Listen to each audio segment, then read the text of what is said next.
Your attention is being farmed. Every glance at your phone, every scroll, every ping, someone profits. You think it's harmless, but it's how tech giants feed their empires with your focus.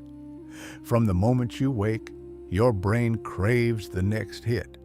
A flash of blue light, a buzz on your wrist, a notification screaming for you. It's fast food for your mind. Quick, addicting, empty. Instead of breakfast, you have distraction. By sunrise, your willpower is already bleeding out through pixels. By midday, even simple tasks feel like wading through mud. The Stoics had a word for these moments: impressions. But you never learned to treat them like shadows to be ignored.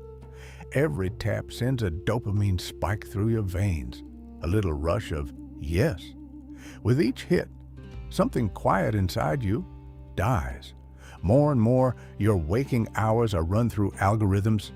Your mind should be your fortress. Instead, you are a rented field, tilled and sown by giants of distraction. Your thoughts have been auctioned to the highest bidder. You think this is a progress, but what you feel is a fog.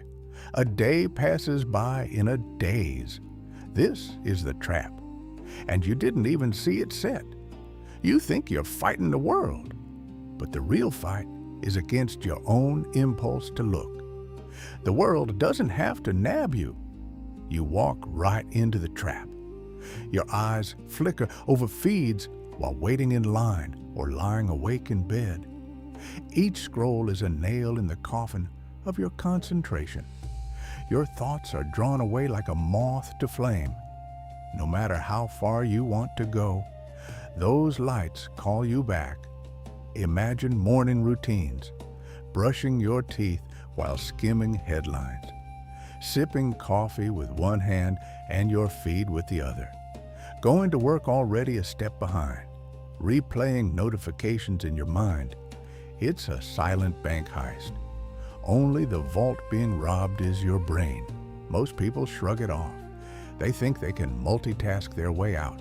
But multitasking is a myth. You only lose more time and sanity. The Stoa was a training ground. The ancients didn't wake up and doom scroll. They trained the mind like an athlete trains the body. Right now, your mind is the training ground of forces you didn't invite. This morning, your mind should be an arena of focus. Instead, it's become a carnival for distraction. You think a single notification won't hurt, but attention is like blood. If you bleed it out drop by drop, soon you're faint.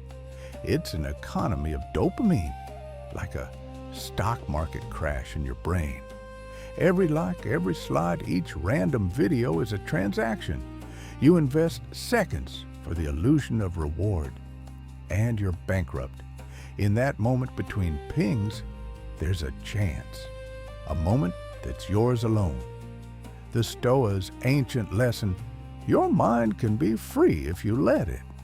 But free means noticing the trap. So look again. See the morning passing by. Awake now before the herd wakes the rest. This is the price of distraction, and it's your turn to pay attention to it. Soon, it's a habit stronger than caffeine. You think a quick check of the news is harmless, but 30 minutes later, you're deep in comment wars. You think a few likes won't matter, but dopamine crashes make you crave more. You think you're connected, but loneliness sets in, even surrounded by 100 online friends. By midday, you're on edge. Every buzz feels like an attack. Your heart rate jumps, your mood dips. You didn't notice it, but your productivity is on life support. It's subtle at first, then it's obvious. You wake up and reach for comfort in your pocket. You fall asleep with your last thought on a screen. When did your life shrink to the size of a glass box? Most people say they live in the moment. But you aren't in any moment. You're stuck in a constant scroll, a feed that never satisfies. You think discipline will fix it. But discipline, the old kind, wasn't built for this world. Your weakness has been engineered by master's distraction. Your reward centers light up again and again. News feels urgent. A meme feels funny. A post feels real. Then it leaves you empty. Imagine a room full of kids all shouting for attention. That's your brain now. Focus? Gone. This is addiction by design, built to capture your gaze, split your attention, and sell you out. The more you scroll, the more you feed the beast, draining your brain for data and dollars. And the beast? A team of psychologists and engineers working nonstop to keep you hooked. The library of life, the stoa of the mind, the temple of calm, abandoned while you tap and swipe on autopilot. You think you can stop anytime, but your will is tired, buried under notifications. Wake up. Your attention is not yours right now. This isn't loneliness, it's hunger. Hunger for something real beyond the screen. Every morning, you promise to change, but within 15 minutes, autopilot takes over, apps open, addiction feeds. The day dissolves into noise. By evening, your brain is drained. This is war. Your brain versus algorithms. And right now, they hold the high ground. You think you're relaxing, but you're on a conveyor belt with no off switch. Faster, deeper into the cycle. You look at your day reflected in the phone and ask, how did this become my life? It's enough to break anyone except you, because now you see the problem, and the Stoa teaches it's not outside, it's inside your control. You think one more piece of information will make you safe. But information feeds the fire. The more you know, the more you realize how little you know. It's like painting in a dark room with a flickering candle. Every detail gets distorted. You turn life into checkboxes, but life rewrites them. You think controlling others brings stability, but pushing the river only pushes it away. You think controlling your partner keeps them close, but it cages both of you. At midnight, you feel it. The cage is your own mind. All that tension, where did it lead? You think you're in control, but you're being dragged by your thoughts. Every missed outcome feels like a crack in your armor. No one has a cheat sheet for life. Everyone is figuring it out. You think they're calm? They have storms too. Yet you act like the only one lost at sea. You believe control was safety. It was a leash. By evening, even winds feel empty, because you forgot what you were fighting for. Fear stopped being a feeling. It became a habit. Now you're exhausted by thinking. Master of worry, nothing else. But change is close, just outside the loop. Imagine this continues. 1 year from now, how many moments are gone? Each scroll adds up to lost time, lost calm, lost you. Most people blame lack of willpower, but willpower doesn't stand a chance against design. Your phone isn't neutral, it's built to win. It whispers, just a quick break, a few more minutes. You deserve this, and you obey. But the Stoics knew how to break chains. No algorithms, but a trained mind could ignore any illusion. A thought appears. Maybe you don't have to be trapped. The question is, do you want freedom enough to choose it? Enter the Stoa. It was not a temple, it was a training ground. Philosophers walked the covered porch of Athens not in robes of prayer, but in sandals of practice. They exercised their reason, not their arms. Imagine Marcus Aurelius, emperor of the world, standing under the painted porch with a scroll and candle, reminding himself, I have power over my mind only, outside events, beyond me. He treated each annoyance like a sparring partner. Epictetus, born a slave, crippled with a limp, became freer than kings. How? By learning to ignore noise. A shout across the forum was to him just an impression, no different from wind on his face. He'd say, "Don't grab those impressions like treats. Let them pass like strangers in the street." Seneca, rich, powerful, dealing with poisons of envy and intrigue, wrote that the mind is like a city. Let order inside, chaos outside. Do not open the city gates to every distraction that bangs on the walls. 3 masters, 1 lesson: control your mind or be controlled. They didn't need apps. They had imagination, reason, will. But their battlefield was just as real. For them, impulse was an opponent. They faced disappointments and cunning people daily, but they wielded the Stoic shield of perspective. They understood something modern science is rediscovering. Attention is not endless wealth. It's a currency that can be spent or stolen. At dawn in that ancient gym, they learned to budget that currency carefully. Every day under the Stoa, they practice something you can do now. Treating distractions as just impressions. Flitting ghosts that dissolve when unchased. They turn the mind into a fortress. And you can too, one deliberate morning at a time. Imagine the Stoa Poikile, the painted porch in Athens, where Zen-like men and women practiced not art on canvases, but art of the soul.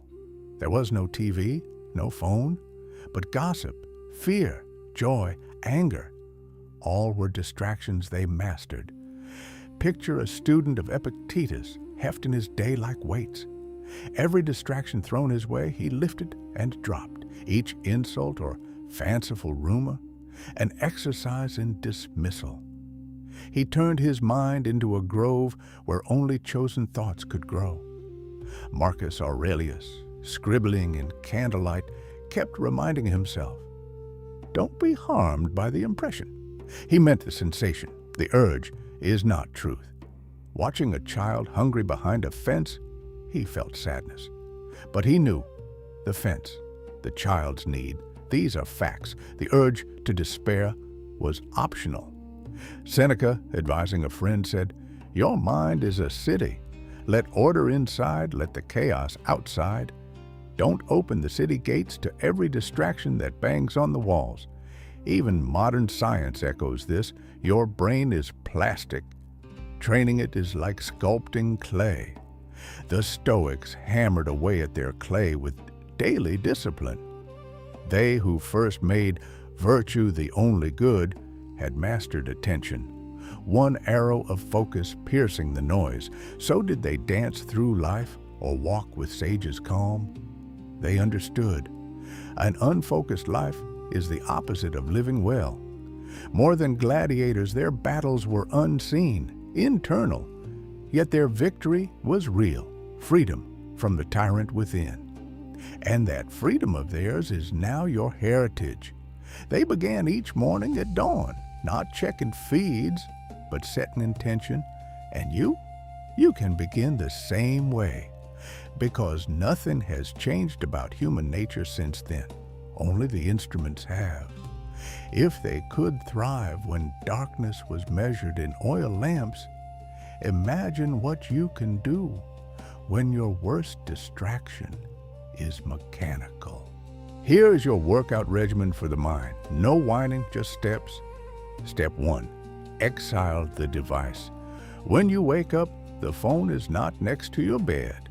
Leave it in another room, upside down, silent. Buy an alarm clock if you have to, because the first hour is sacred, yours alone.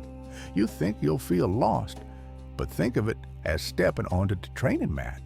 At first it's awkward, but you breathe, you stand firm, you claim your morning. Step 2, kill the buzz. Go through your settings like a surgeon. Flip off unnecessary notifications, one by one. Every ping silenced, each badge hidden. If an app isn't serving you, delete it. No one needs a red dot to feel important.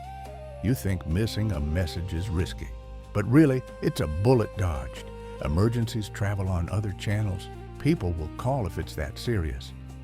For now, you're bulletproof. Step 3, name it to tame it. Each time your palm itches for the phone, label it. Impression, you say. Epictetus' word for an impulse that's nothing but an image on the wall of your mind. The message arrives. You have power. You decide what happens next. A notification is an impression, not a command. So you breathe and return to reality. Imagine you're a guard on duty. Every notification is a visitor wanting entrance. But you have the right to refuse. Not every knock gets you up. Step 4, create friction. Make it slightly harder to mindlessly reach the phone. Put it in a drawer or a lockbox. Use an app timer that locks addictive apps after 30 minutes. This small resistance trains your reflex. If the urge strikes, do something else first. Drink a glass of water, take a deep breath, look out the window. Make the desired reaction, wait for permission. Step 5, reward recovery. Every evening before bed, jot down one win from ignoring distraction. Maybe you finished a chapter or solved a problem or simply felt calmer. Celebrate it quietly. This isn't about punishing yourself. It's about proving to your brain it can thrive without constant stimulation. Repeat this protocol for 7 days. Each day adds a minute of freedom. By the end, you'll see the real addiction was the routine. Now you rewrite it, because today you trade habit for mastery. Now the challenge, 1 week, 0 excuses. For the next 7 mornings, start exactly like this. No phone until you consciously reach for it. Every single morning, do one of the steps from the protocol before you think of your screen. Day 1 will be the hardest. That panic when you wake up and nothing chirps? It's normal. Each morning after will be a victory. Every night before sleep, take note of one thing, perhaps a creative thought you had, or more quality time with someone, or just a quiet minute you didn't have before. Watch for changes. You might notice more energy, sharper focus, deeper conversations. And perhaps either evenings will feel peaceful instead of frantic. You think 7 days is short, but it's enough to reset your brain's thermostat.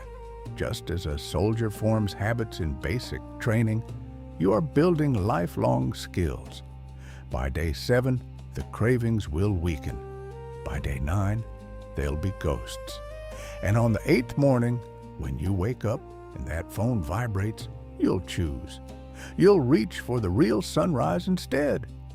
It won't feel like sacrifice. It will feel like freedom, because everything that promised reward without work, you see now, was a lie. Your attention is not a commodity to be traded. It's a sanctuary to be protected. Stand tall. The farm's fences are down. Finally, you are home. Each day presents a test. Day 1, you wake up reaching for nothing. Your hand twitches toward the nightstand. You feel a void. Sit with it. Breathe. Remember, you have arms, legs, eyes that see without glass. Day 2, your mind will scream, pick it up. It's the voice of routine waking from sleep. Acknowledge it and let it go. Do something small. Wash your face. Open a window. Feel the air. Day 3, you adapt. You might even feel a spark you haven't felt in ages. It's you, unfiltered. Sit with real thoughts for a moment before any screen tries to hijack them. Day 4, you start to see how much time you reclaim. Mornings feel fuller, You're not behind, you're ahead. Day 5. That morning, panic is almost a memory. You open your eyes and face the day quietly. You might even smile at the silence. Day 6. Notice the world still spins and you're free. You finish tasks without interruption. You talk with someone instead of texting. You lead your day. Day 7. You realize you haven't needed that buzz. The habit unraveled and the silence is powerful. On the 8th morning, keep it up. Or decide consciously when to reintroduce tech. You control the rules now. You think surrendering your phone is defeat. But even Marcus Aurelius found strength in restraint. This victory isn't televised. It's felt in the quiet moments. Walk into the day with steady steps. Feel the air in your lungs, not the phone in your hand. Listen to your own heartbeat, not the hum of an app. For the first time in a week, you discover a stillness that tech can't replicate. The farm has no claim on you anymore. Your attention is no longer currency to spend. It's a gift you've chosen to keep for yourself.